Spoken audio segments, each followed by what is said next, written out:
Halo saudaraku, di mana saja berada, kita bertemu kembali pada kesempatan ini. Senang sekali saya dapat menjumpai kembali saudara-saudaraku dengan harapan semoga selalu dalam keadaan sehat, walafiat, tidak kurang suatu apapun, dan yang terpenting adalah semoga selalu berada dalam perlindungan Tuhan kita, Yesus Kristus. Pada kesempatan ini, saya ingin mengajak kita berdiskusi dan membahas tentang jumlah atau besaran dana CSR serta peruntukannya di khususnya di Nusa Tenggara Timur. Karena banyak sekali pertanyaan-pertanyaan yang diajukan kepada kami menyangkut CSR ini, dan tentunya saat ini adalah saat yang sangat tepat untuk kita mendiskusikannya. Untuk itu saya selain mengajak berdiskusi soal besaran dan sasaran CSR di NTT, mungkin kita juga bisa berdiskusi menyangkut dasar hukumnya, kemudian kita membandingkan dengan dasar hukum pelaksanaan CSR di daerah lain, provinsi lain di Indonesia ini. Nah, untuk itu saya mengajak kita mengutip dari Radar Tarakan tanggal 12 September 2025. Tak pernah terima laporan pelaksanaan CSR, Gubernur Zainal akan panggil perusahaan yang beroperasi di Kaltara. Gubernur Kalimantan Utara, Zainal A. Paliwang, menyampaikan bahwa dirinya tidak pernah menerima laporan pelaksanaan Corporate Social Responsibility atau CSR dari perusahaan yang beroperasi di Kalimantan Utara.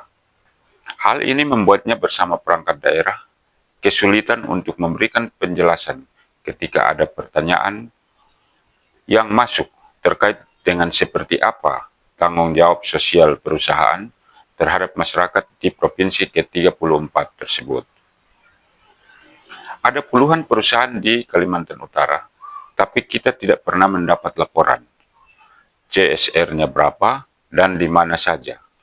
Padahal ini penting supaya CSR tidak tumpang tindih, ujar Gubernur Zainal kepada Radar Tarakan.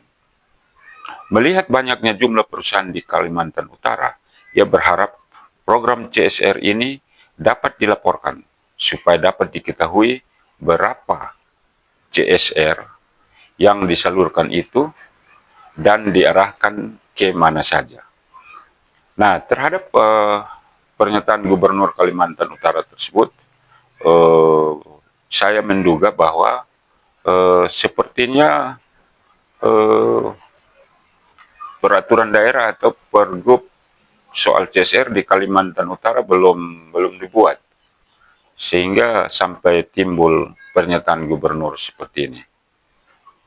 Nah, kita membandingkan dengan di Provinsi Nusa Tenggara Timur, menyangkut Corporate Social Responsibility atau CRS ini, atau tanggung jawab sosial perusahaan, sudah ada peraturan hukum yang dibuat dan menjadi payung hukum dalam pelaksanaan CRS ini, yaitu Peraturan Gubernur Nomor 42 Tahun 2021. Hanya menurut kami ada sedikit kelemahan atau kekurangan. Ini menurut penilaian kami. Di mana secara garis besar hanya mengatur soal komite pelaksana, komite perencana, dan komite pengawas dengan uraian tugasnya masing-masing. Di situ sama sekali tidak mengatur tentang besaran dari CSR, hanya memang dalam pasal 10 menyebutkan bahwa tugas komite pelaksana adalah menetapkan bentuk dan besaran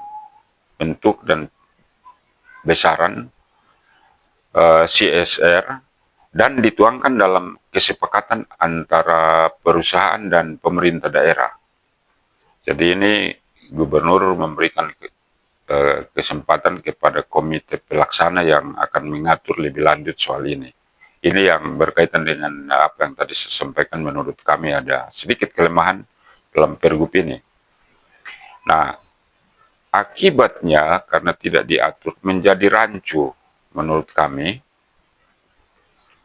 dan dapat ditafsirkan bahwa penetapan tersebut besarannya berbeda-beda untuk tiap perusahaan.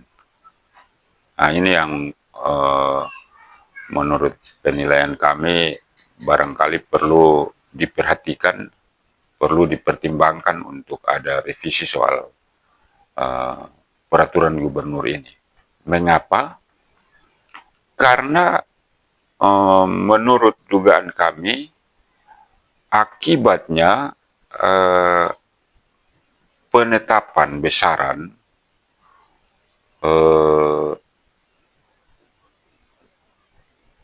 CSR itu ditetapkan kepada masing-masing perusahaan, tidak ditetapkan secara umum. Karena sebagaimana kita ketahui bahwa CSR ini adalah sebagian dari keuntungan perusahaan yang menjadi tanggung jawab sosial daripada perusahaan itu untuk membangun daerah. Nah, kalau kita bandingkan dengan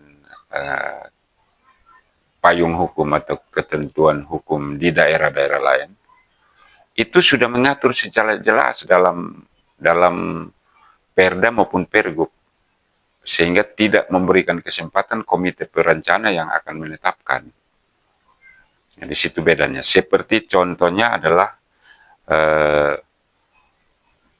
di Provinsi Bangka Belitung,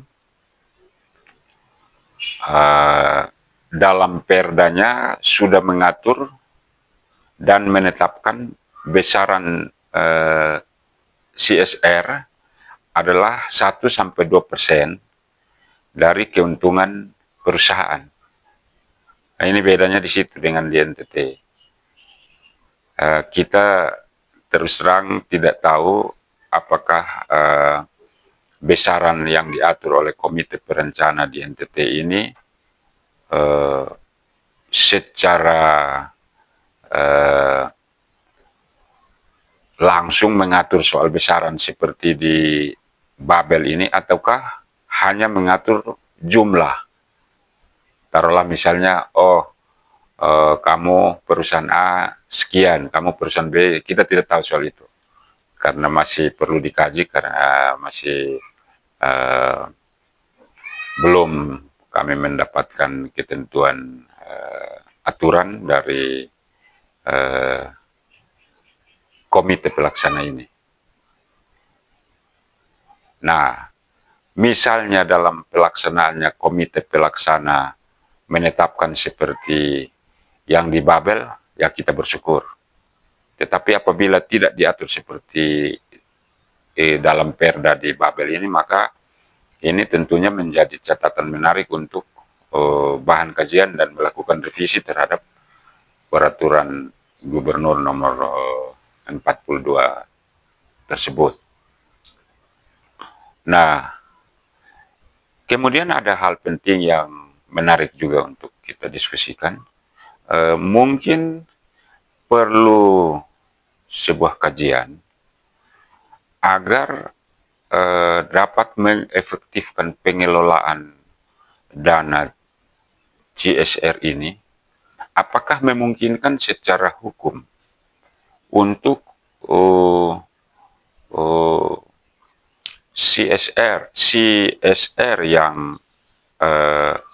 menjadi tanggung jawab perusahaan-perusahaan di daerah ini dimasukkan sebagai bagian dari PAD. Kenapa saya bilang begitu? Supaya pelaksanaan, pengelolaan, dan pengawasannya lebih efektif. Nah, ini mungkin perlu dikaji agar kalau memang memungkinkan dimasukkan saja di dalam PAD. Tentunya akan meningkatkan PAD kita sehingga banyak hal yang bisa dibuat dari tunjangan sosial perusahaan atau CSR ini. Demikian, saudara-saudaraku, barangkali ini yang dapat kita diskusikan pada kesempatan ini.